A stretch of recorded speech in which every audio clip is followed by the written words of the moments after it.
My name is Eike Weber, and it is a big pleasure for me to host this second part of the morning session. We all know that we are today meeting on a very special date.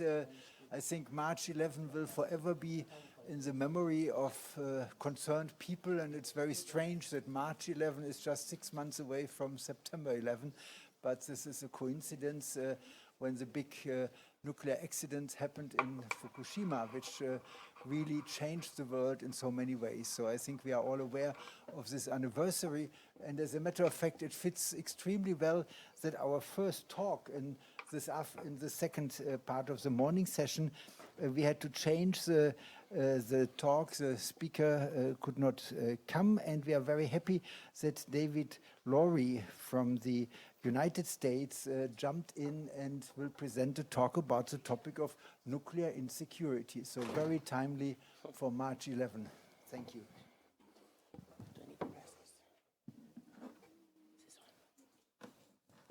Well, good morning, everybody. Thank you very much for coming along.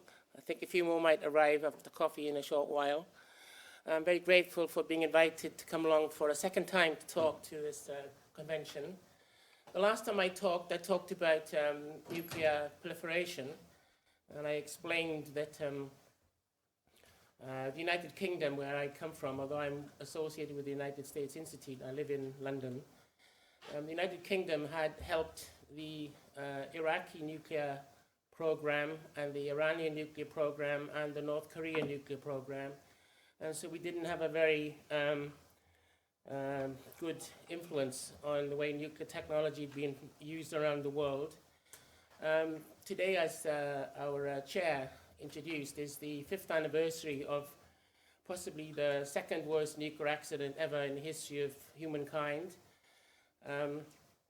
When I turned on my television news this morning at 7 a.m., there was a picture on screen of 3 reactors exploding. Didn't have any words on the screen, and it was an item about how the Japanese news agencies were covering the story in Japan when we were all asleep earlier today. What I want to speak about today is something related to nuclear proliferation, but also different, which is an issue of nuclear terrorism. Now, it's not a very happy subject, and as we'll all find out in the various presentations through today and tomorrow, lots of people are going to come along and talk about things which aren't particularly nice, but also to try to give some positive suggestions as how we might make things better. I'm not sure I've got a positive outcome to my talk, but you can try in questions afterwards to see whether there is something positive to be said. Beginning of this week, we saw something else happen in Japan, which was 2 ships, as you see on the screen there, in a port in Japan called Kobe. They've been sent there from the United Kingdom to send 331 kilos of plutonium, which is originally coming from fuel provided by the United States to Japan, to send it back to Japan, to the United States.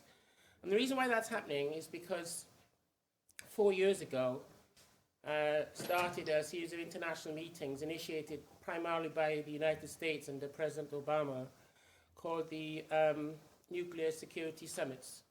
First one was held in Washington, and they've subsequently been held in South Korea and Seoul, and also in The Hague in the Netherlands. And the final one of the series is going to be held in Washington at the end of this month. And one of the pledges at that first Nuclear Security Summit was that materials that had been sent from the United States to various countries around the world that was originally owned by the United States should be returned to the United States for long-term management or possibly disposal. And so one of those projects is the return of these 331 kilograms of plutonium, from which you can make possibly 30 to 40 nuclear bombs to go back to America. And we've also had the story recently of how a lesser amount of plutonium has been returned from Switzerland to the United States. Now, As useful as it might be to return plutonium from Japan and Switzerland to the United States, to be honest, those are not the biggest nuclear security problems on the planet. I don't think anybody thinks the Japanese are going to misuse plutonium for nuclear weapons, and even fewer people think that Switzerland is going to do that. So although this is an initiative that isn't a bad initiative, it really doesn't address the real problem, which is that there are large amounts of nuclear materials in different parts of the world which are not properly managed, not properly secured, and there are significantly growing numbers of people who would like to get their hands on that material and certainly would like to misuse it, and if they did, would cause absolute chaos. So what I'm going to do now is address how we've got into this situation and where we go next. The whole issue of nuclear terrorism probably got onto the international agenda in the immediate aftermath of the 9/11 terrorist attacks on the World Trade Center and the American head of the Defense Department at the Pentagon on 11th of September 2001, which everybody now calls 9/11. And we know that the United States government and many other security agencies around the world got together in private to look at vulnerable facilities, infrastructure facilities like power plants, like chemical works, like airports, to see how they might be better protected in this new world of determined terrorists who would go to any expense and any complexity to cause absolute maximum mayhem. And what I've got on the screen there is a couple of quotes from American sources pointing out the importance as deemed in the United States to dealing with the issue. Can we have the next one? Okay. That's the symbol of the nuclear security summits, which is used to highlight the problem. Go on to the next slide. This is a quote from a very senior figure inside of the NATO defense organization. And what he's basically identifying is that the ICEL, IS, Daesh, depending on what you want to call it, they certainly have now got their intentions of getting hold of nuclear materials and using them in devastating terrorist attacks.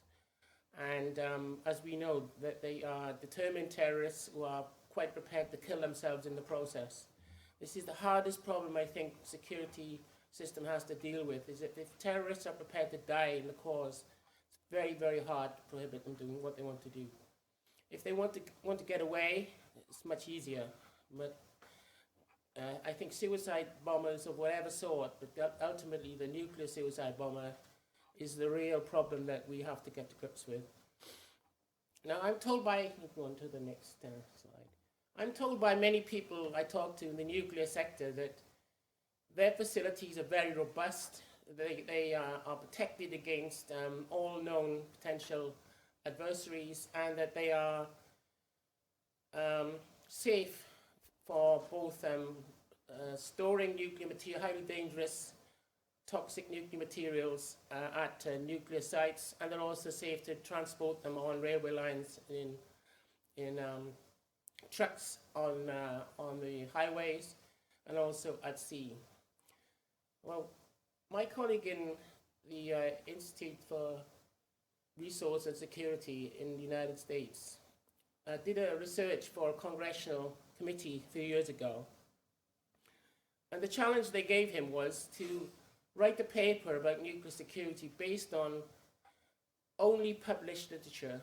That is, he wasn't allowed to get private material, proprietary material. He had to use stuff that he could get from the websites that's already in the public domain. And they asked him, can you show to us vulnerabilities of our system that the nuclear industry and government agencies say is protected against all potential terrorist attacks? Is there anything out there that can demonstrate that this has a vulnerability? Well, this next sequence is to show you what he produced in his paper. This is a concrete block that was blown up by a shaped charge. And you saw the picture of the concrete block before. You go back one again. That's how it was before the detonation, and now we see what happened afterwards. And that's really the technology that it can be bought on the commercial markets. And we know that the terrorist groups are very, very rich because they've appropriated oil fields in Syria and Iraq. They are involved in black market dealing, all sorts, and they have lots of money. And in some cases, case of Daesh, they are partly sponsored by the very, very rich Saudi princes. And so they don't have a problem with access to money. And so these kind of technologies are available, potentially available to terrorists. You go on to the next slide, please. This is just a sketch of the kind of charge, the shaped charge that was used to destroy that concrete bunker. So I'm not talking about theoretical problems. I'm talking about real practical issues that we are now facing up to. If you go on one more. This is a picture of the most modern reactor currently operating in the United Kingdom, a place called ICEL on the East Coast. On the right-hand side of the picture, you'll see the coastline. And on the left-hand side where the arrow is showing you the current location of the storage facility for the fuel that's come out of the reactor, which is highly radioactive.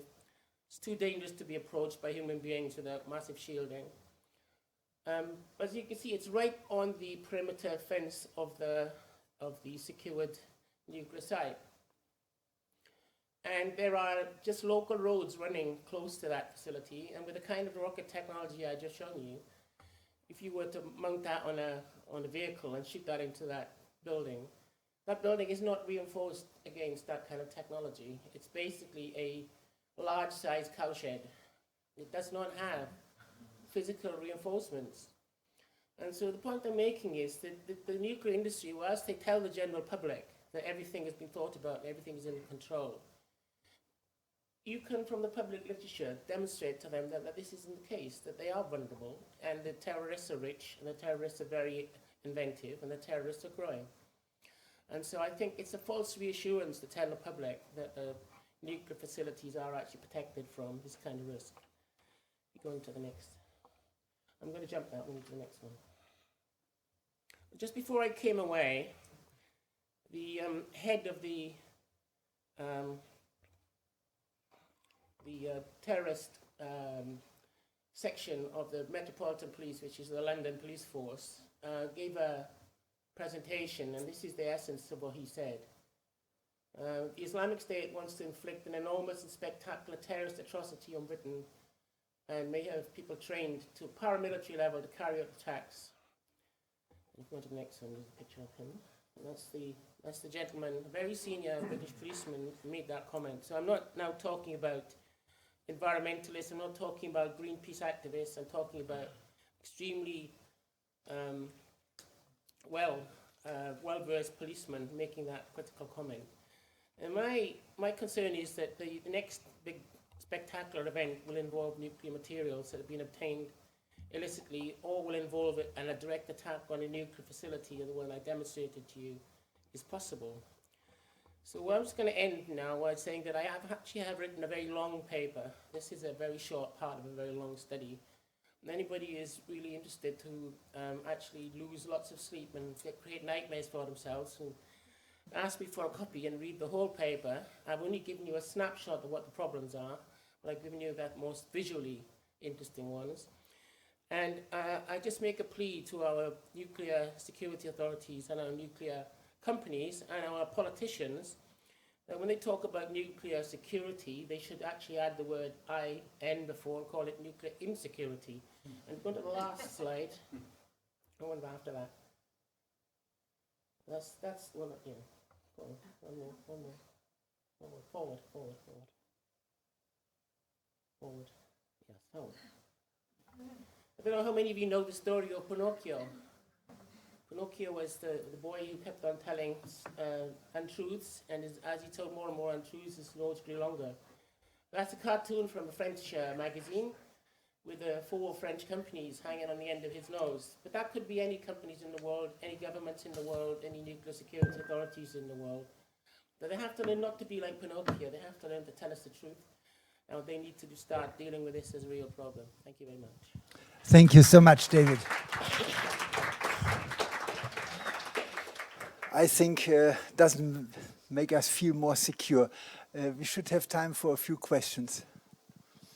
You know, I do have a question for you, and I believe we are here in a room with no potential terrorists present. To be very honest, my biggest concern is not that terrorists take one of these penetration bombs and so on, bomb themselves into a nuclear power plant. My concern is they do exactly the same what they did before 9/11, train pilots to fly planes. So why don't we expect that in the last 5 years they have trained nuclear operators? It would be the smart thing for them to do. And my question is, and I never dared to voice this in public, but as we feel very secure here, I will do this to you.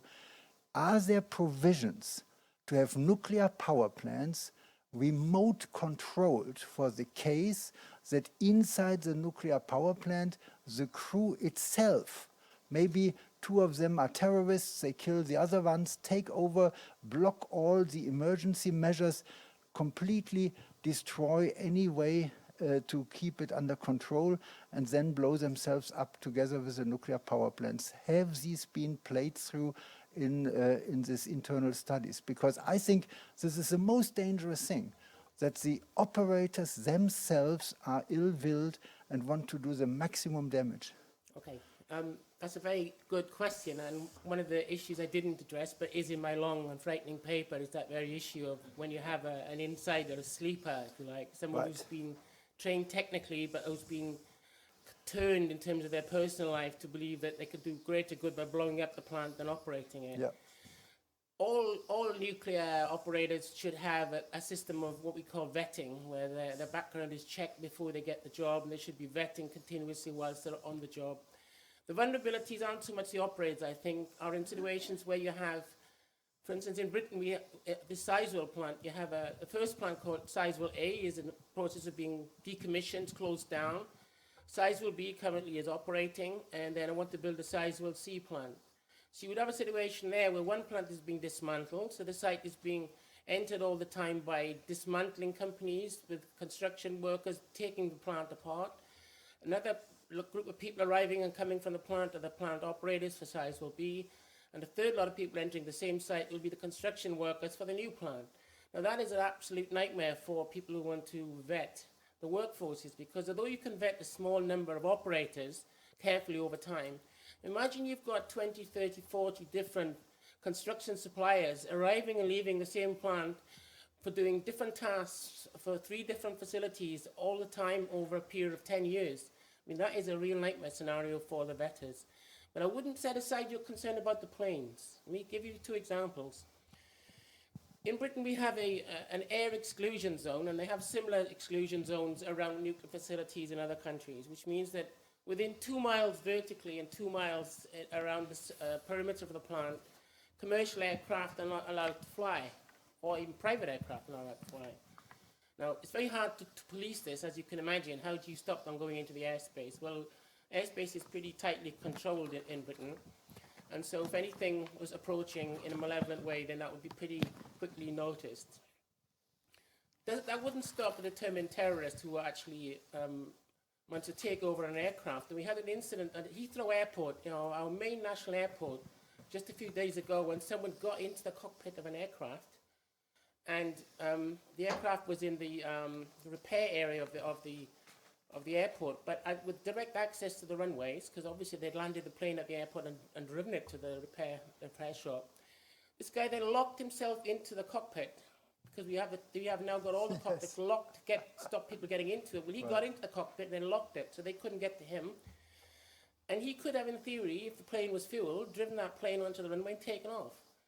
So even though they have tried to do provisions, they didn't expect that someone would walk in the middle of the night into an airplane repair hangar and get into the cockpit. So that's one example. The second example is, if you were to break into not a passenger plane, but a cargo plane in a cargo airport, much more likely to be able to use that to crash than not. I'll just give you one last example, because I think it's funny, but also very odd. There is one very, very very, very odd example in Britain of an aircraft landing in a nuclear power plant site, totally without permission. And it happened a few years ago when a helicopter landed inside the site of the Berkeley nuclear plant in southwest of England. It landed in the fog, and they landed because they couldn't see where they were going, and they landed. And they didn't know that they were landing inside of the security fence of a nuclear power plant. And when the power plant management came out, luckily for them, it was a Canadian helicopter that had been on a NATO patrol, quite legitimate patrol in the area. But I mean, that could have been a terrorist helicopter landing in there. They didn't stop it. And if they'd all jumped out with Uzi machine guns and ran into the plant, it could have caused mayhem. So it's all very well having a rule saying that there's an air exclusion zone, but how do you implement it in practice? I don't know. Yeah. So I think the best is getting rid of nuclear power as quickly as possible. And I think we all agree on that. Thank you again, David. Okay, we are continuing with Ramesh Nibhoria's contribution from India about socially and environmentally sustainable biomass, pellet and cook stove project.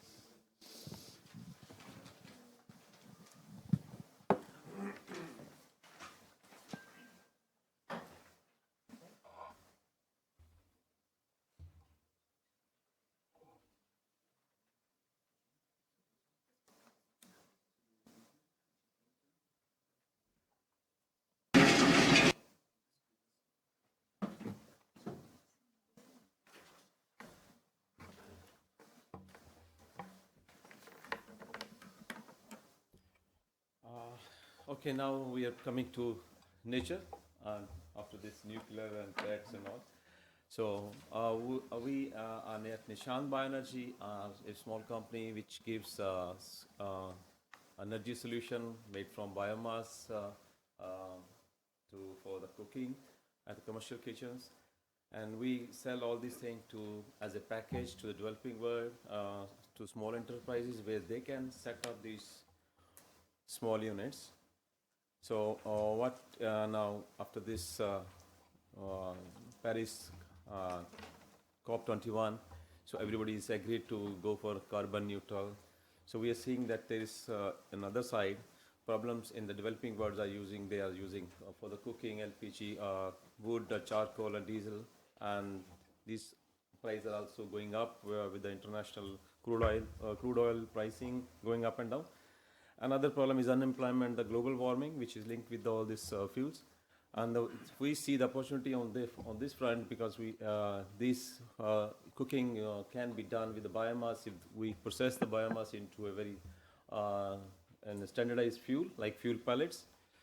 And if they have also good stoves, like we have, which is a highly efficient cooking stove with the controls, and this linked with all this is linked into a package, then it can give a very sustainable enterprise solution, which is carbon neutral also. So what we give, we are having a small pellet plants which make pellets from any agro waste which is available in the town, and it requires only 3-4 people to run the industry. And they can use any biomass, the coffee husk, pine needles, groundnut shell, rice husk, or any biomass they can buy. And there can be a barter system also. Poor people can collect the biomass and sell to this biomass to these power pellet factories. So this way, local community or poor community can be linked to this self-sustaining local energy solution. And now once pellet is made, then this can be sold to the local pellet stove, which I will show you again. So these pellet stoves are right now we have is for the commercial kitchens like college canteens, restaurants, hostels, or on any big kitchens, and even for the heating. They can be used for in poultry farm and tea curings for the curing of tea. We sell all these things in a package so that the enterprise can come to us, and within a 3 month he will be having all the technical trainings and commercial trainings on this project and on the running project in India. And now after this, this project is can be set up by himself, and he can run this the small unit with the local help, local biomass for the local consumption, and self-sufficient economically and socially and environmentally.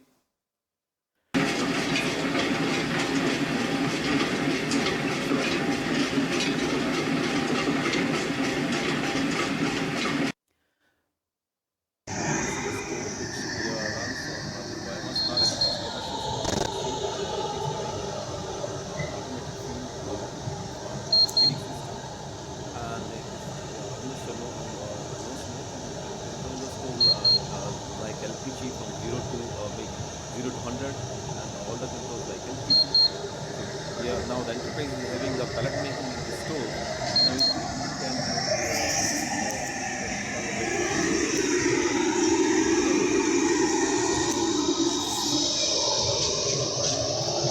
and about this, these are the solutions which are asking for no government no subsidies. This is self-sustaining commercially. Why the person who is going to get this stove, why he will use it? He will use it because it's going to save him the money. So once he will save the money, so people will adopt it. So what we are also suggesting in this business model, that the enterprise should get this complete package and don't sell the stove to the end consumer. It should be adopted like a Gillette. So Gillette system means you give the stove free and later on you buy the product from them. It will be very fast adoption of the you can this technology can be adopted very fast.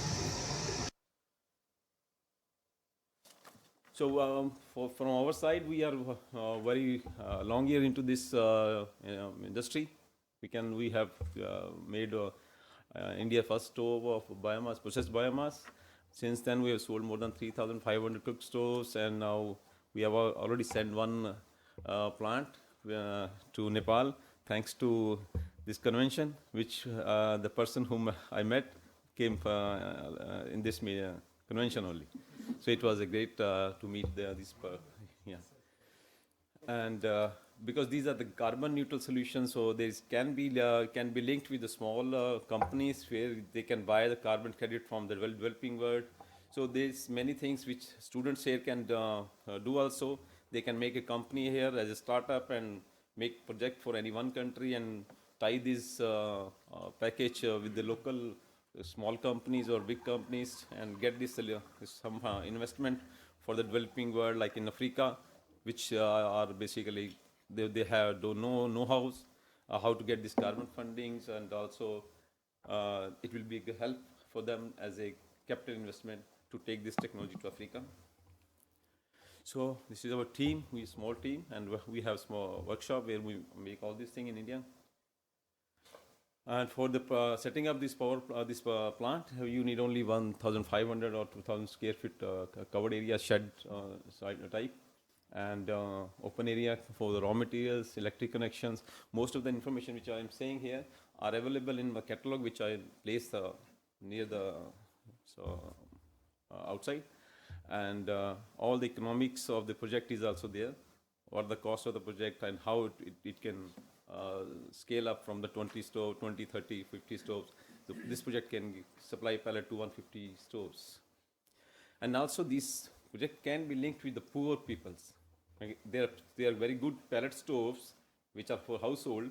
These can also be adopted into these projects.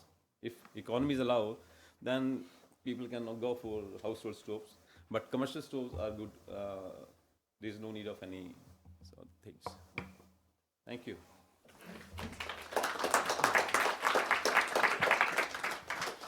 Thank you very, very much, because I think this is such a beautiful success story of something which started here in Freiburg. So this is warming to my heart. And especially I'm very happy because your idea is not to keep all the business in your power, but to share it with others, to multiply it out 1,000 times. So wonderful. Any question, comments, please? Thank you. My name is Andre. I'm from Indonesia, and yeah, as in India also we have like a similar situation of a developing country. And my question is, because I've seen like similar things in Thailand, and they also have like biomass powered. They have a problem now because it's growing so fast that it's really good in the beginning that they use biomass waste as the fuel. But when the demand is rising, the biomass waste cannot cope up with it. So they use the woods and the forests like to cope up with the fuel demand. So it's not getting carbon neutral. So what do you think about that? So this story happens with the big pellet factories. It is happening in America, it is happening in Europe. So when you build a very big factory and you want to sell the pellets to power plants and also household, and you go for very big numbers, then it might be a problem, because you can't build a pellet factory on agro waste. So you have to have this wood based only. So all this new system, which are power plants and small household or this community room heating systems, which are built in Europe and America, are based on this sawdust, so wood waste. So they cut the trees and this is there. But in our solution, we are using any biomass, and these are very tiny. So one town or one city can use any material which is around there. It can be tree leaves or pine needles, which are sometimes problem. Like I'm talking to the one person in Ethiopia, they have this coffee husk, the waste, lot of coffee husk there. So this is local material which can be used, and there is no problem. So the idea is distributed small entities. Small, Yeah. And the factory to consumer concept should be there. Please. Joachim Wünning. Just a question: is your stove also using electricity? Has it a blower or fan, or is it? Yeah, this is having blower and the small auger, but it is running on the DC power, so it is having small DC motors. And so can run off a battery or something? Yes, it's battery inside. You charge it. If there is a problem in the grid power, then you can always have a small solar system. Okay. Yes, please.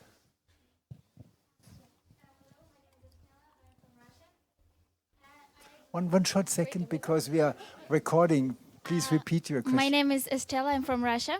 And I would like to know, as you use biomass and burning them, you will have the same amount of carbon dioxide, so the same amount of emissions. So to what extent it can be sustainable resource? I take example of a farmer who is growing this groundnut shell or rice husk. So their waste is there, and we are using it for the pellet and then making using in the stove. Now the farmer again is going to go for the plantation of this groundnut shell or rice. So the CO2 is required for the plant to grow. So this makes the cycle zero. Sigrid Jensen. Yeah, my name is Sigrid Jensen. I'm a member of the board of this trustee here.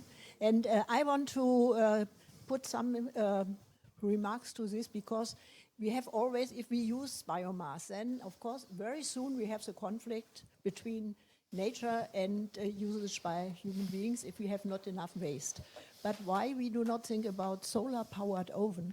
There are a lot of solar power ovens all over the world. I know not every time you can use it, but you can use it in addition, or in addition you use these biofuel powered ovens, and then you reduce the CO2 extinction and you save the environment, because you do not need to go out and pick the waste from, or what is in the woods, what is in the woods on the ground needed, because it's a fertilizer. So we should not think if we use biomass, then we are on the safe side. There are a lot of problems. So I just want to put this in. Can you make an argument comparing your solution with the solar cooker type of solution? You see, some cookings you can always use solar, and but the heat intensity of the heat required in some places, like big kitchens and all, solar never goes workable. For baking, yeah. So it is 24-hour energy. You can make it today and you can use it for next year, and you can't store the solar. Ultimately, this is also solar, nature's fuel. Yeah. So we are not cutting any thing. After the harvest, this waste is there. Farmer can earn some income from the waste. So, and he's not cutting the trees for this solution. So. Yeah, and of course, all what you burn has been collected out of the atmosphere before in the growing process. So it's a complete sustainable, yeah. Okay, thank you. I think we are a little bit late. Thank you very, very much. This was extremely encouraging. Yes. And now we are coming to a report about the student project, Capacity Building for Global Grassroots Environmentalists. And this is Kristin Kaschner from Germany. Hello. Thank you very much. What I'm going to be talking about today is, unlike most of the other stuff that was presented, much more of a vision. And it's actually a vision that was born when I was sitting in this very same room last year, listening to everybody presenting these great projects and what we've already heard this morning. And I'm hoping that maybe in 20 years down the road, I can have a success story as well. But for now, this is really just sort of telling you about what I'm trying to do. So my presentation is called Taking Small Steps Towards a More Sustainable Future, Capacity Building for a Global Grassroots Environmentalism, working with Robert Bosch, United World College biology students. And I'm very happy that some of my students are here today with me. So I wanted to give you a bit of background, and this may strike you as odd because the title of this slide is actually the Vaquita, IMAS, and what these have to do with all of this. And what you're seeing here is me wearing my one hat. And that basically means that I'm a marine biologist with a specialization in global marine mammal conservation issues. And I've been working in this field for more than 20 years by now. And my recent research focus is the identification of important marine mammal areas. And the idea is that we want to identify priority areas for conservation. And so I've worked a lot with UN organizations. I've worked with the CBD, I've worked with the UNEP, I've worked with the World Conservation Monitoring Center. And throughout this, I think that we have had some success. One of the things that I have developed is an online tool called AquaMaps that is actually used by many conservation organizations that is trying to predict standardized or generate standardized distribution maps of by now almost 20,000 marine species, which are then used in conservation planning. However, my experience throughout all of this is that this is very much a top-down approach. And we've heard a lot this morning about why these top-down approaches definitely have their limitations and do not always work the way we want them to work. My personal experience, or my personal eureka moment when it came to that, or maybe the opposite of a eureka moment, is that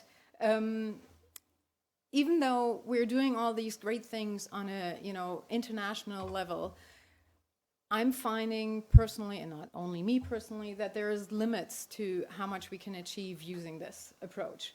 And what I wanted to share with you is the story of the Vaquita. The Vaquita is a very small, the smallest of all porpoises. It's called Phacina sinus in scientific terms. And its distribution is limited, you probably can't even see this, to the Gulf of California. It's a very, very tiny area. And when I was talking to the chair of the IUCN specialist group for cetacean last year or year before at a conference about this IMA concept, he brought up this very valid point that maybe it's not really the problem that we don't know which areas to protect, but it's actually how we then protect these areas once we know what the problem is.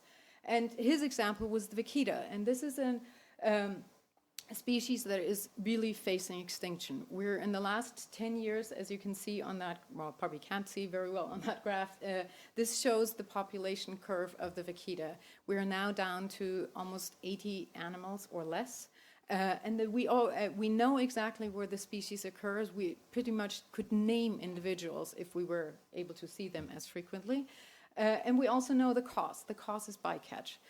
These animals are being bycaught in an illegal fishery, and everybody knows what is going on. And yet, for 20 years, we have not been able to stop the decline.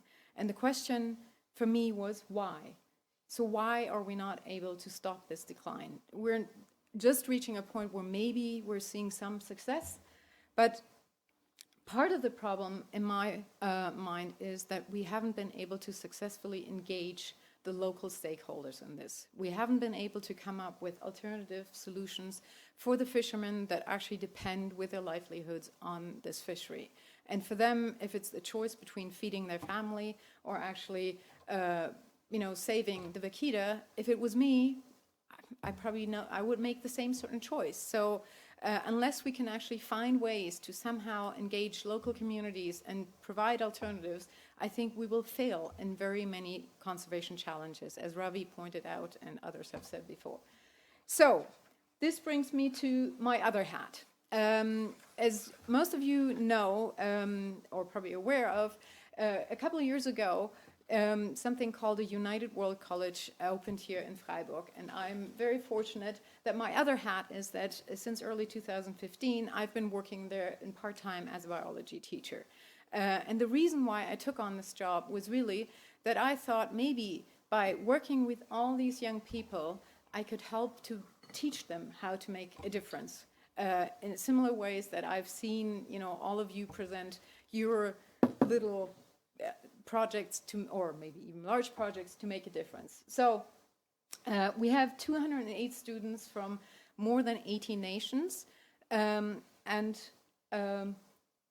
we have a sustainability focus, and that involves, in our case, that we have things like a special focus day where we try to sort of focus on different issues involving sustainability.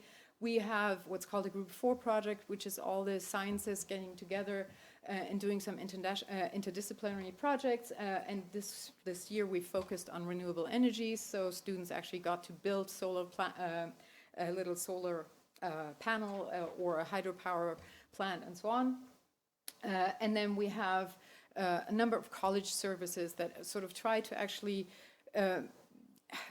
practice sustainable living on campus. We have just recently, we're just coming out of this, there's something that's called a One World Challenge, which is this online platform where you sort of enter a competition between anyone who wants to join, and there are different groups who are trying to set themselves sustainability goals, actions for 3 weeks, and they're sort of having an online competition, which is mostly fun, but it also raises awareness of why you want to, what are the things that you can realistically maybe change in your own life. And then, as you know, all of us will actually join students and from the college and other students at the United World College tomorrow morning, or for the session there where they have a chance to interact with all of you and maybe learn from you and be inspired as I was inspired.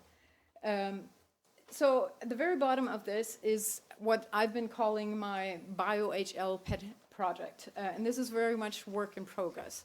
And so what I'm trying to do is I'm trying to somehow, with my students, get them to the point where they can maybe come up with a project that they feel strongly about, that they could possibly implement in their country, home country, when they get back. And so the basic idea is a bottom-up approach. So now, rather than working from the top, I'm working up from the bottom. And I want to help them to take small steps towards a more sustainable future once they return to their home countries or wherever they may go afterwards. So this is a little, it's a book by Terry Pratchett. It's called Only You Can Save Mankind, and it's always, I always like that. So the basic idea is empowerment and capacity building. Somehow trying to combine all the international know-how that I personally have, that other teachers at our school have, about conservation and sustainability efforts, and combining that with the local knowledge that our students bring to the board. And the reason for that is that, in my experience, a lot of conservation projects run into problems simply because they sort of have a, maybe it's a strong word, but have a bit of an imperialistic approach.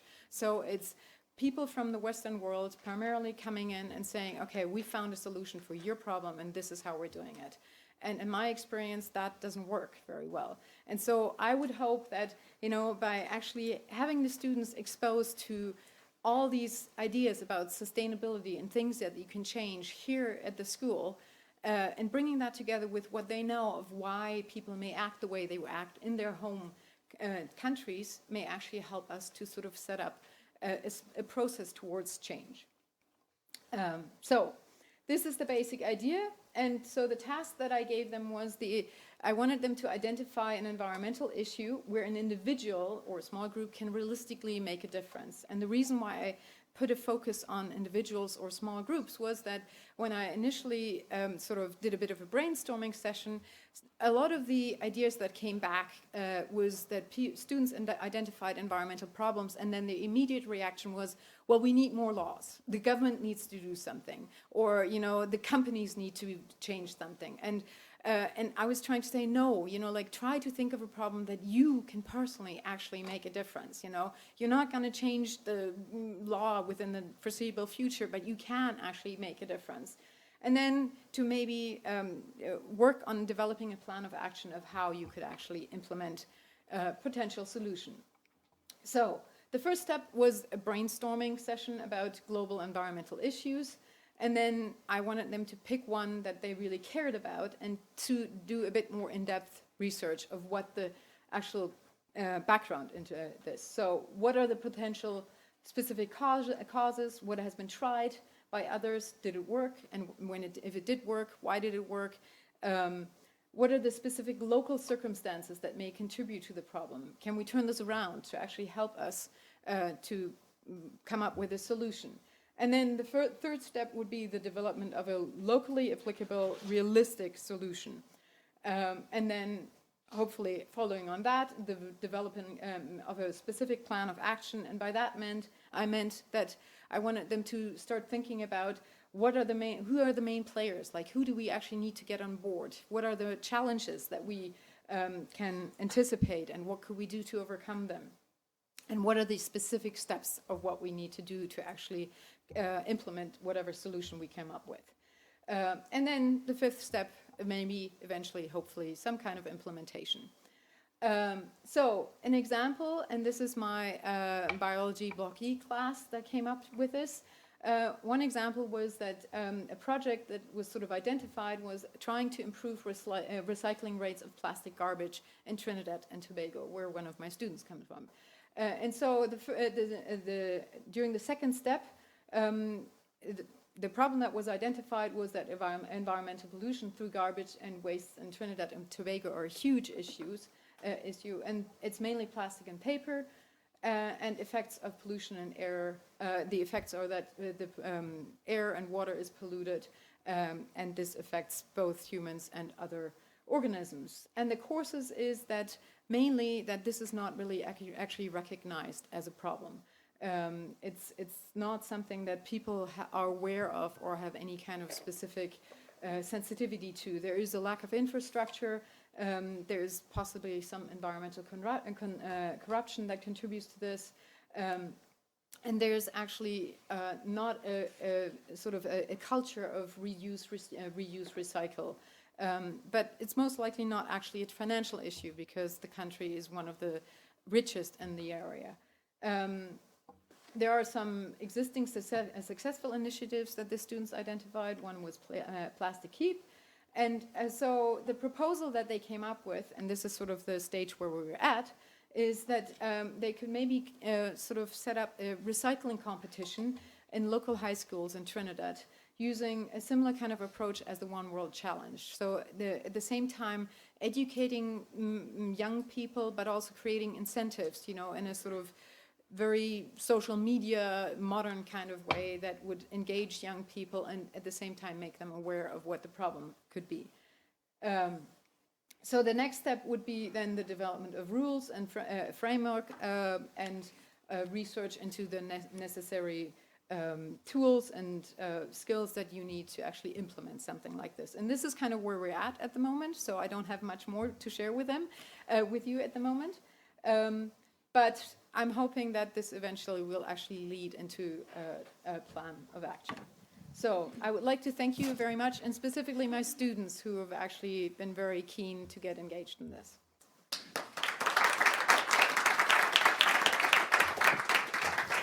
Thank you so very much. It is really a pleasure that we have here in Freiburg the opportunity to use the Convention of Environmental Laureates to establish the link to this wonderful international students at the United World College.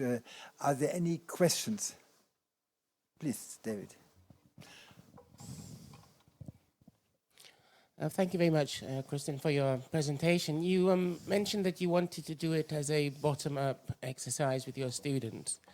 And you mentioned that you have 18 different nationality students at the college, so they could be from all over the world. But it strikes me that even this project is a bit like a group of international students based in Germany going over to Trinidad to tell the people of Trinidad and Tobago how to best run their local system, because you're importing an initiative, with all the collective capacity of your student thinking about it from Germany to Trinidad. So, how does that fit in with the idea that's a bottom-up, non-imperialistic approach to solving? Well, the idea would really be that one of my students, Gabi, who is sitting there smiling, who is from Trinidad and Tobago, could, with the help of the support of other students, set up this initiative, and then they generally have a 3-month summer vacation and then bring that home. So this idea came from Gabi, who is from Trinidad, and who thought that this would be worth exploring and implementing.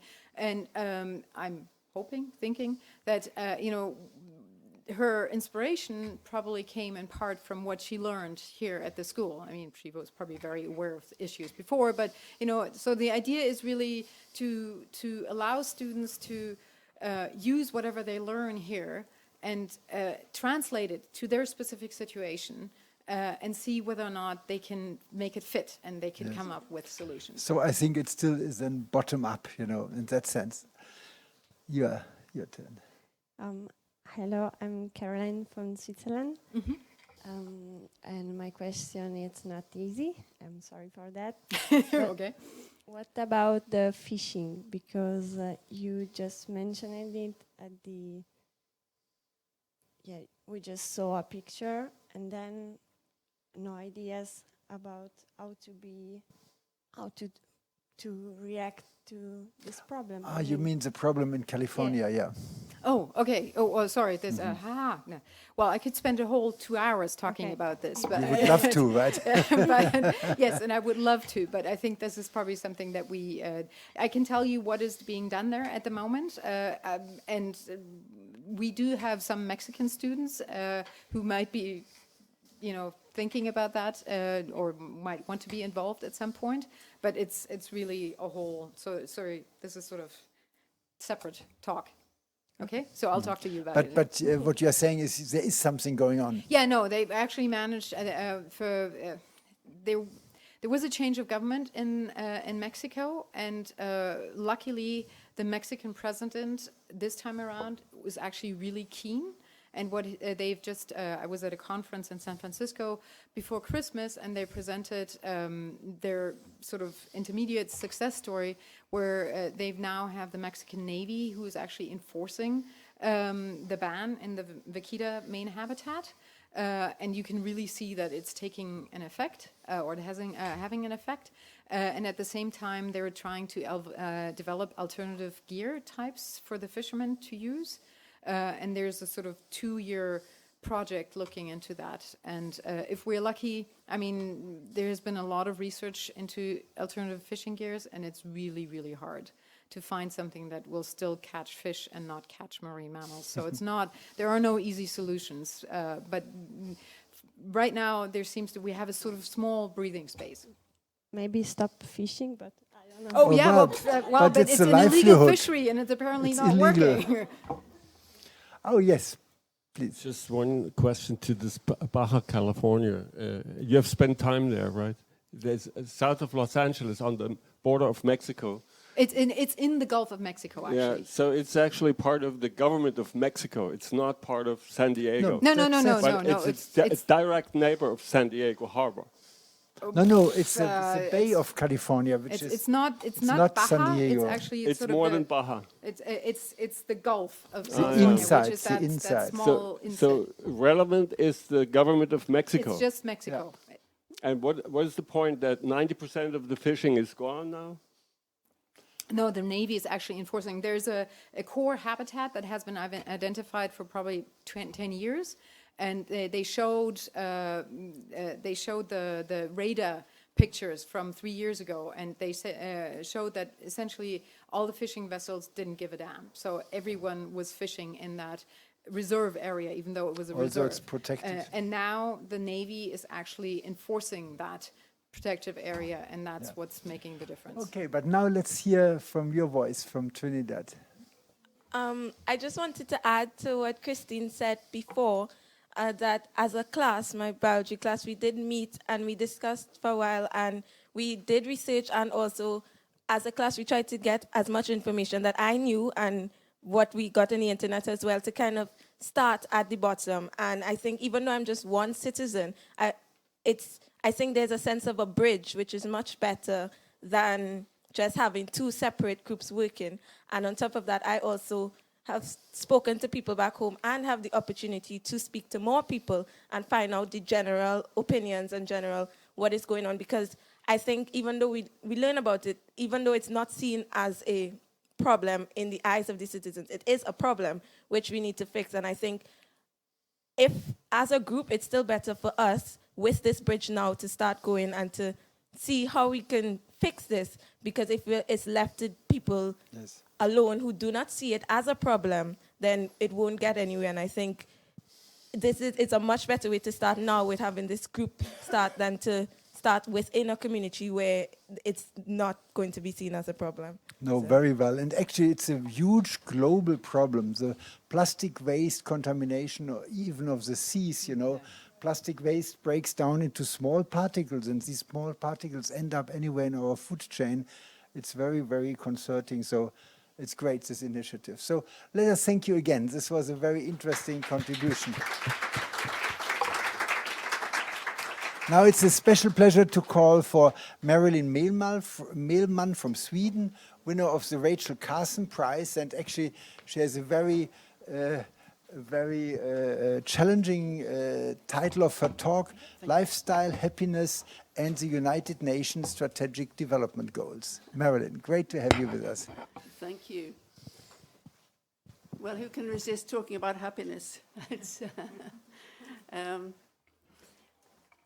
I want to talk about happiness, yes, and I also want to talk about what we do in our organization, Global Action Plan International. That one is going forward. Which one is going forward? Oh, I see. Okay, it's upside down. Right. Thank you. Yeah. So we have an ambition in Global Action Plan. It's a bit more than an ambition, but our aim is to empower people wherever they are in the world. So very, very resonant with Kristin's presentation here, because it's definitely bottom up. Empowering people to live and work increasingly sustainably. And every word of that is important. It's a process, it's a journey, it's not a destination. It's based on conscious choice. So all of our programs are based on conscious choice by the people taking part in them. And we're talking about change in personal and professional behavior, both. Now, this is an ambition. It's also something we're actually doing. We've been working on this since around 1990, and we have engaged several million people in 30 or so countries. We don't actually know how many, because not many funders are willing to pay the costs of doing proper census work, proper audits. But we do know that, well, we stopped counting around 4 or 5 million. At the moment in Ukraine, for example, we have 250,000 school children engaged in lessons for sustainable development once a week. So it's lots of people. But when I say it's an ambition, I mean, I wish it were 20 million or 200 million. You know? So let's be more. That's the ambition. And if we're talking about that, then we need to ask ourselves, what change, if we are trying to promote a change in personal professional behavior, who decides and how do we decide what change we want to promote? And that's a really interesting question. I would like to concur with what Kristin said. You need to go from the bottom up. And in fact, this is a quote from Robert Pirsig. The place to improve the world is first in one's own heart and head and hands, and then work outwards from there. Now, just imagine what it means when several million people are doing that, or maybe 20 million, or maybe 200 million. The effects can be absolutely enormous. But how do we bring this about? One of the most interesting things that we've found in our research work, we do a lot of action research and methods development. We looked into what is change and how does it happen? There's lots of theories, lots of research. And the most interesting thing we found was that change is not something that can be planned. You may think you can plan it, and it gives a lovely illusion of control. to plan a change. But it cannot really be planned, especially if we're talking about change of behavior on a day-to-day basis. So what do all of these authorities say, these researchers? They say change happens when the conditions are right. So the right conditions create a climate for change. So the question for us and our organization and for many others as well is, for example, Christine, I'm looking at you, is how do we create the conditions for change? And we've studied a lot of the theory. We've used mostly one by a man called Warren Ziegler, a remarkable man. He said, change happens when there is a reasonable balance between dissatisfaction and hope. If you're not dissatisfied, you have no reason to change, right? And if you have no hope, you have no energy to change. We need a reasonable balance. And to our mind in the world today, we have a very big dominance of dissatisfactions and fears.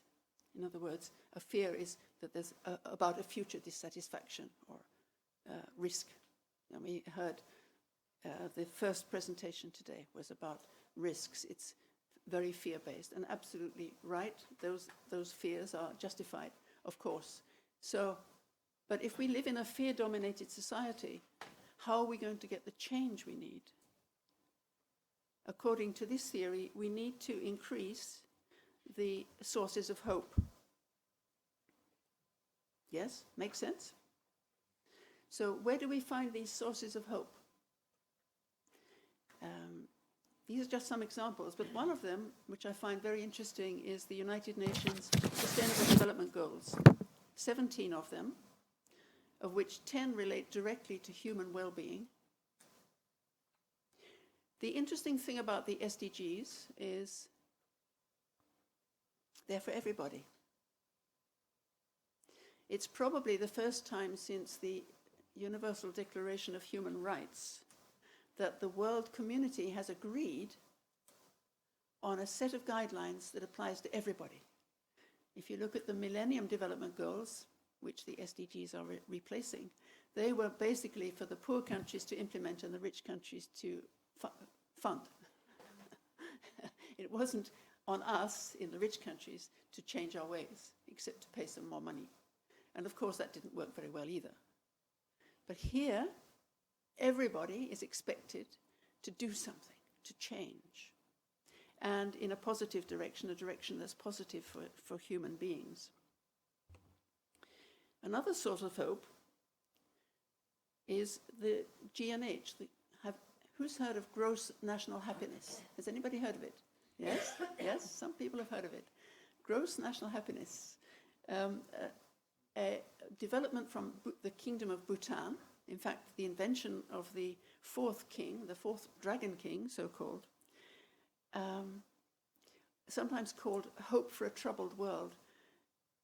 The idea, which is also contained in the SDGs, that success is not necessarily measured in money, and certainly is not only measured in money.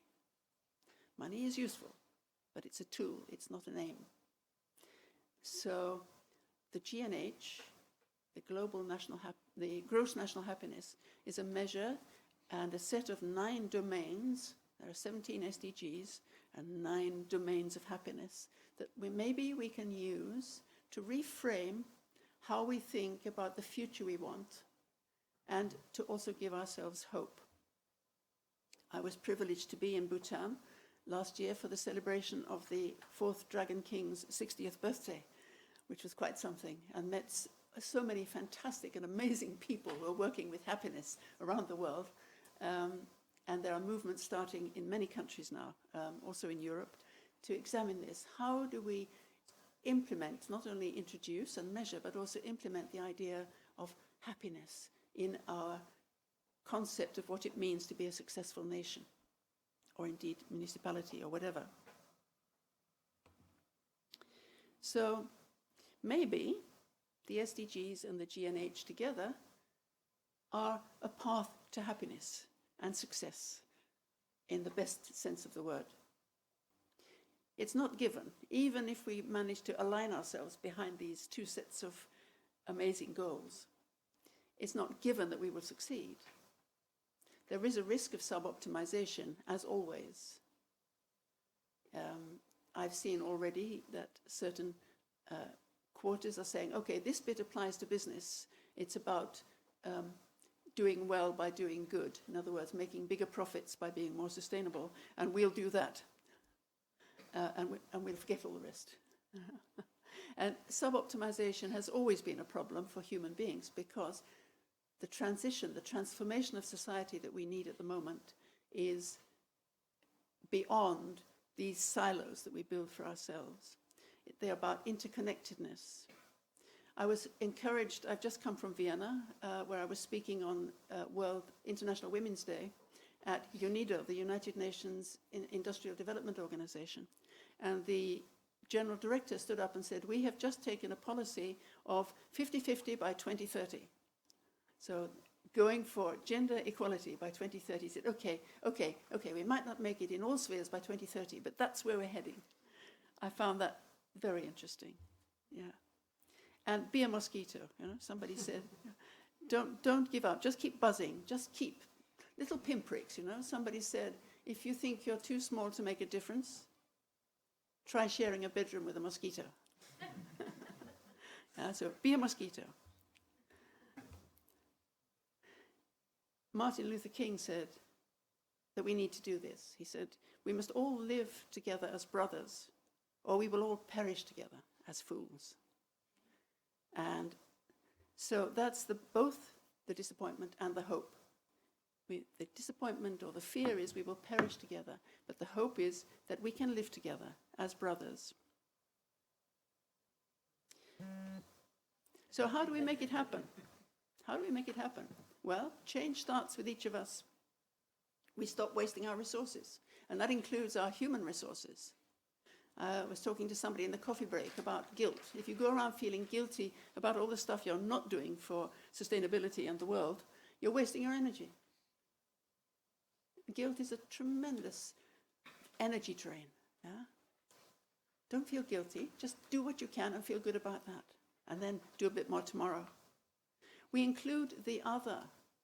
The other might be something as dramatic as half of mankind or humankind, including women as well as men. It might be including minorities. It might be including youth as well as seniors. It might be anything that we regard as other than ourselves is a potential ally to help us to broaden our perspectives, to see more things that we could do and how we might do them together.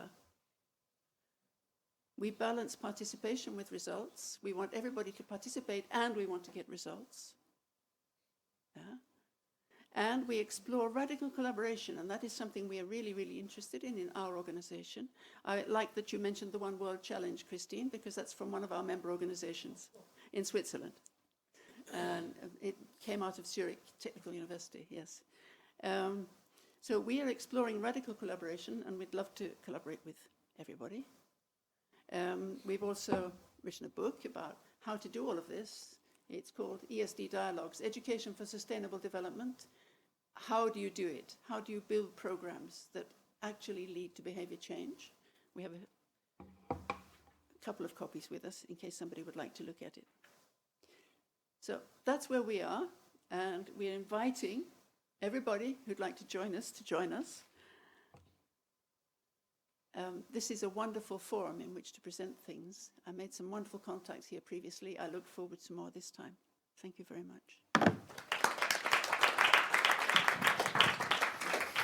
Thank you very much, Marilyn. Any questions? Any issue you would like? Yes, please. 1 second, can you wait for the phone? Yeah. Thank you so much. I just want to know where we can get that book, because I think the book that you just mentioned, yes. Because it will be a great tool for me to bring back to Iran I'm in touch with a lot of professors and students who are trying, who are focusing on sustainability, and that will help them quite a bit. Okay, thank you. So let me know where I can get it. Thanks. We have, 3 copies? I'm looking at my husband, who is also my colleague. We have 3 copies. So 1 copy will be reserved for you, right? Can we say Yes, 1 that? copy reserved for you. Yes. Another one's number 2. Yes. I'm Cornelia, also from Switzerland. I'm an artist, and I'm concerned very much that today the children, they only work with the computer, and they don't draw and paint anymore. The thing is that while you draw, you learn how to see. And I think one of the problems is that people look, but they don't see. So if we have a school education for our children that prevents them to see something, how can we have a democracy or an open society where we can change things? And I've been all my life in this education business with students to teach them how to draw, to paint. There is, may I have another word? There's another problem that in our schools... The most interesting are questions to the speaker, honestly speaking. But I don't want to cut you off, you know, if it's an important comment you like to make, please go ahead. Well, the question would be, what can we do to introduce the heart, head, and thing? That's Heinrich Pestalozzi. How can we introduce that again in our schools and help the children to be a human being, actually? I think that's a wonderful question, which I'm not going to answer in 2 minutes, but I can tell you that we encourage a lot of drawing in our classes in school, but also for adults, and not least when it comes to disappointments and hopes.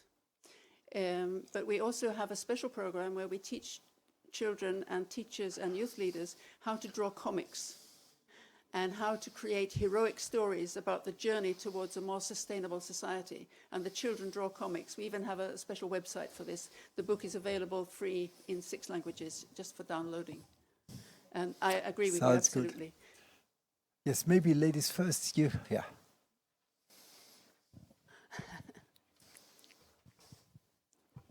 It was interesting listening to you talking about happiness. The other day I was thinking, it's funny how humans, we want to link everything to happiness. Like we wish every International Day and say happy birthday, Merry Christmas. Everything is wishing ourselves happiness, and we have come to even measure happiness.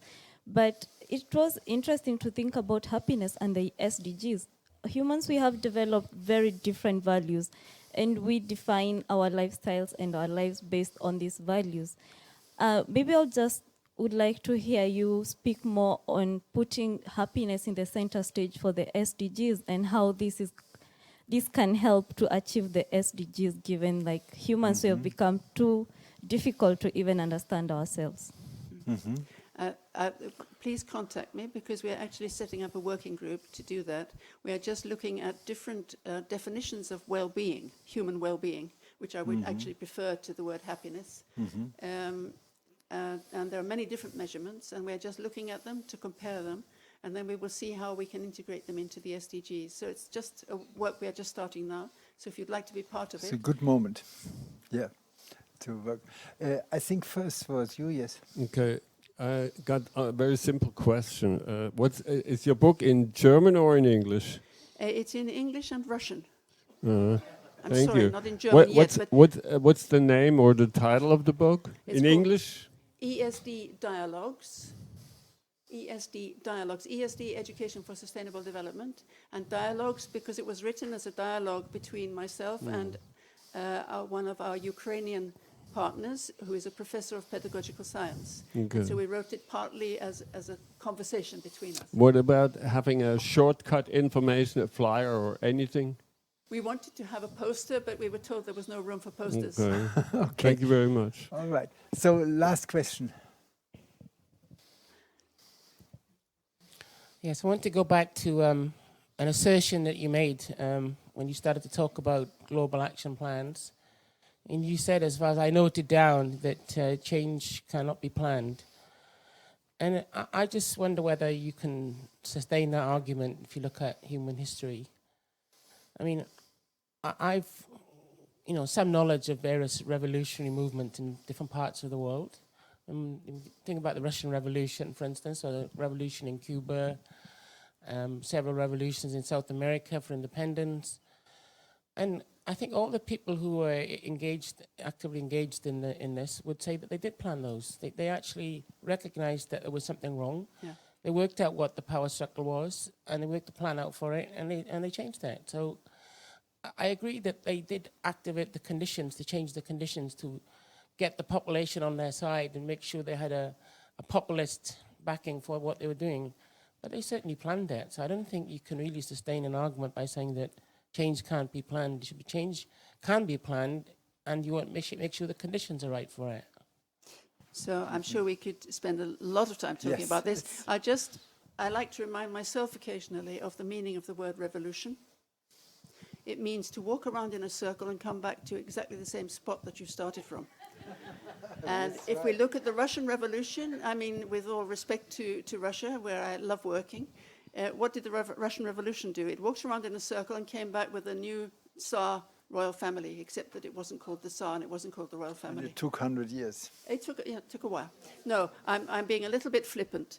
And we can talk about it for a long time because there are many aspects to this. I'm just quoting a lot of the works on change that have been, tomes of research on change of human behavior. Yeah, I'm not talking about change. I think really this is a very, very interesting discussion, and I think the opportunity to have all of you here together today and tomorrow will give lots of opportunities to continue this. So I would like to thank Marilyn again. I'm very happy that we have finished our session on time.